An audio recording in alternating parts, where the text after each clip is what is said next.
If you like this video, please give it a thumbs up, comment, and subscribe to my YouTube channel, as well as follow me and subscribe to me on all my other social media platforms.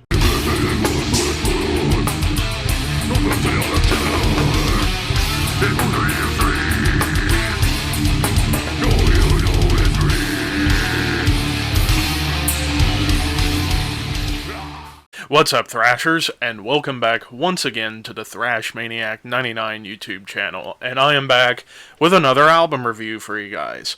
This time I'm talking about a long-awaited album from a kind of a cult band out of the Florida metal scene. I am talking about the third studio offering from Hellwitch, ANNIHILATIONal Intercession. This came out on June 30th on Listenable Records. This is the band's third full-length, like I said, and their first one in 14 years.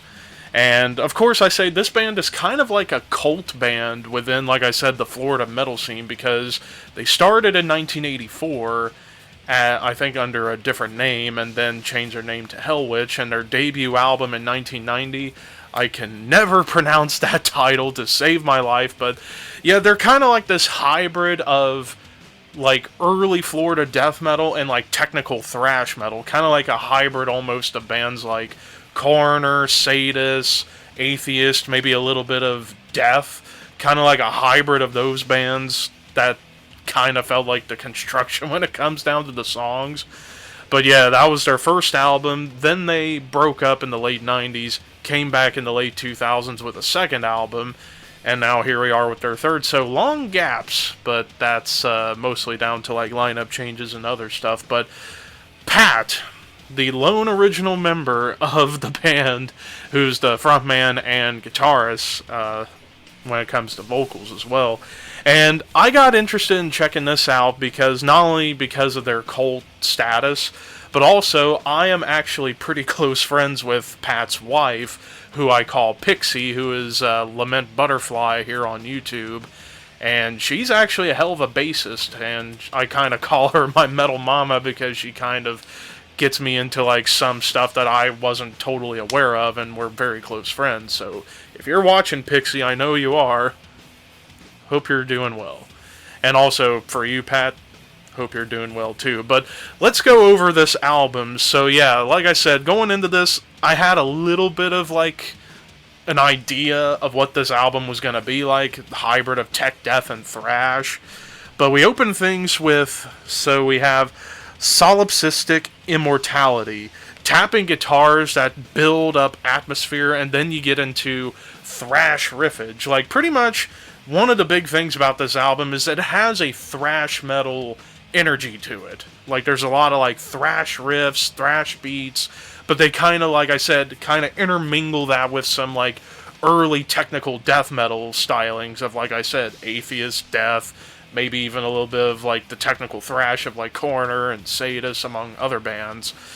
But yeah, and there's a lot of cool tech death flair that does pop up at moments on this album. It isn't like straight up all the way through technical death metal. It's like you get technical death metal parts mixed in with mostly thrash metal. Like, I would say this album, when it came down to the songs, it's about like 70% thrash, 30% tech death. I would say when it comes down to the songwriting, the riff work, the drum work, the whole 9 yards. But yeah, so the opening track, like I said, there's like some cool tech death flair. You do get a catchy riff that comes in on the breakdown, but it has like an odd time shift. And then into Delegated Disruption, badass drum intro to kind of set the pace for the song, and then it gets more thrashy, but you also get like blast beats and like squealy dive bombs to embrace the chaos, so to speak. And this, as well as the song, let me see where I have it, Anthropophagy, has some like little atonal guitar moments that kind of pop in here and there, just kind of like a little seasoning on top of everything else that's going on. But yeah, like I said, it's just basically like thrashing your balls off, top to bottom for the most part, when it came down to the construction of these songs. But as far as like some moments that really stood out in terms of like cool parts, I would say, like I said, the drum intro to Delegated Disruption, the technical riffage and the ripping lead that starts off Megapocalyptic Confine was really fucking sweet.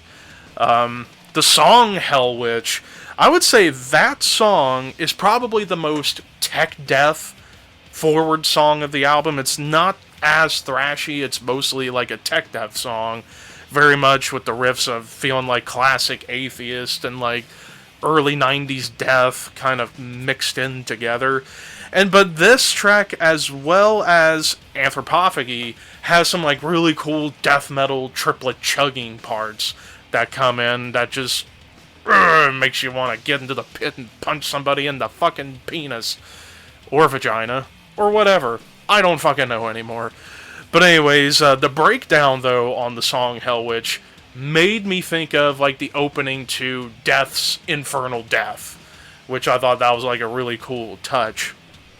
Now, Epophatical Cessation has like this, again, real ripping lead right out of the gate with like some serious thrash metal going on. And then you get like this cool little like start and stop riff, and then it gets intense like sadist levels of intensity. But then you even get riffs that kind of remind me of like Testimony of the Ancients era Pestilence a little bit. But the breakdown on this track is particularly noteworthy because the riff kind of made me think of like And Justice for All era Metallica a little bit, and even the lead here. Like the lead work throughout this album, shred-tastic for the most part, but this lead on Epophatical, god damn it.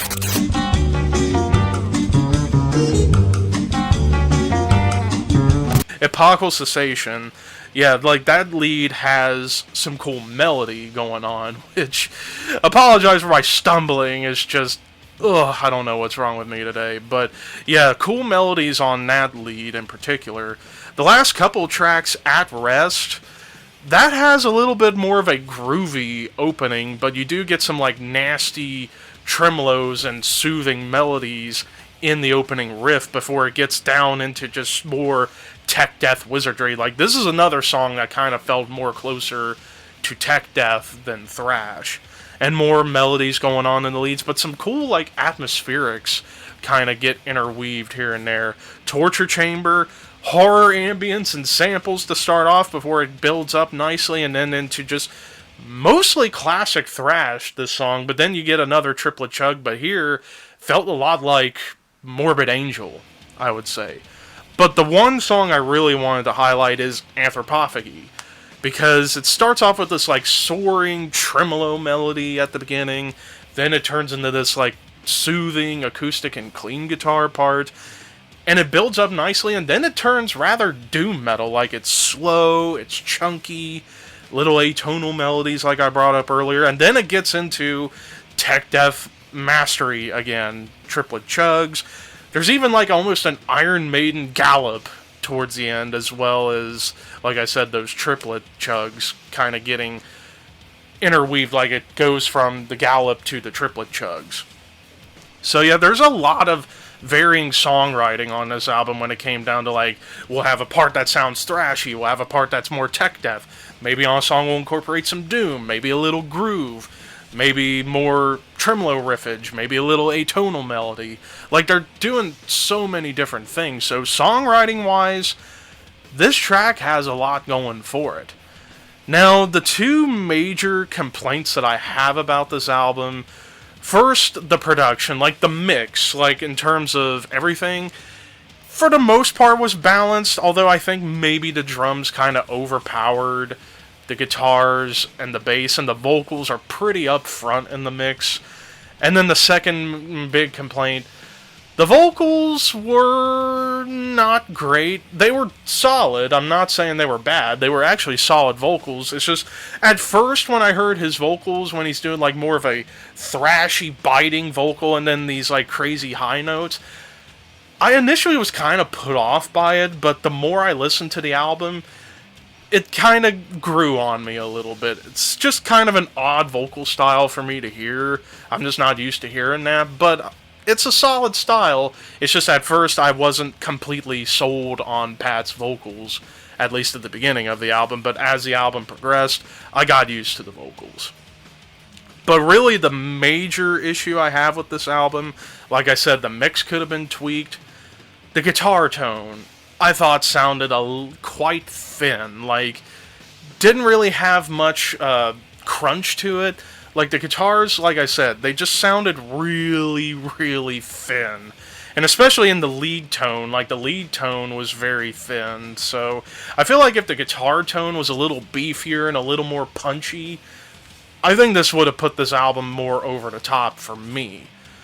But overall, the songs were really strong on here. It's just the vocals I wasn't totally sold on in the beginning, and the guitar tone was pretty thin, and the drums kind of overpowered everything. Same with the vocals. But overall, this was still a pretty damn good album. I give this 8 out of 10. For my first full album experience by Hellwitch, even though I've listened to, like, moments of songs in the past, I wanted to check this out for my Metal Mama Pixie, and also because this is a cult band to my knowledge. So overall, this was pretty solid stuff. 8 out of 10 for the most part. And that does it for my review of Annihilational Intercession by Hellwitch. What did you guys think of the album? Let me know in the comments below, and until next time, keep your horns high and your dreams wet.